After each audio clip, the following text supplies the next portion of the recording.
আজকে বিভিন্ন জায়গায় আমরা দেখতে পাই আপনারা প্রতিরোধের মুখে পড়েন, প্রতিবাদের মুখে পড়েন। শুধু একটা কথা বলতে চাই, এই বাংলাদেশের সকল সচেতন মানুষ জানে শুধু আপনাদের মুখের কারণে আপনারা আজকে বিভিন্ন জায়গায় অপমান হচ্ছেন।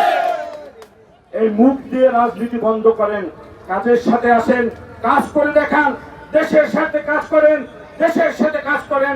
আপনি 3 দিন ডিবি অফিসে বসে আপনারা আটকাচ্ছিলেন, সকলের সামনে নাস্তা করেছেন, আমরা তো দেখেছি ভালোই ছিলাম।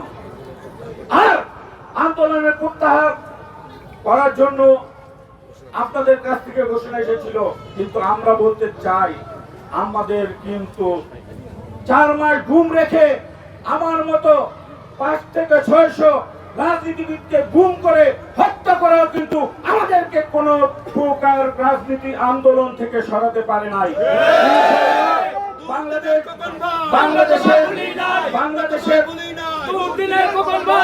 বাংলাদেশের অভিভাবকের আসনে যেভাবে জনাব তারেক রহমান মানুষের ভোটে নির্বাচিত বসেছেন, ইনশাআল্লাহ তার এই পরিশ্রমের মধ্যে দিয়ে, তার এই উন্নয়নের কর্মকাণ্ডের মধ্যে দিয়ে ইনশাআল্লাহ জনাব তারেক রহমান বাংলাদেশের মানুষের হৃদয়ে দেশনেত্রী বেগম খালেদা জিয়ার মতোই জায়গা করে নিবে ইনশাআল্লাহ।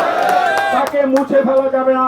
শহীদ জিয়ার আদর্শকে, শহীদ জিয়ার সততাকে যেভাবে মুছে মানুষ ধারণ করেছে, জনাব তারেক রহমানকে সেভাবেই মানুষ ধারণ করেছে। আপনাদের সকলকে ধন্যবাদ। বাংলাদেশ জিন্দাবাদ, জনাব তারেক রহমান জিন্দাবাদ।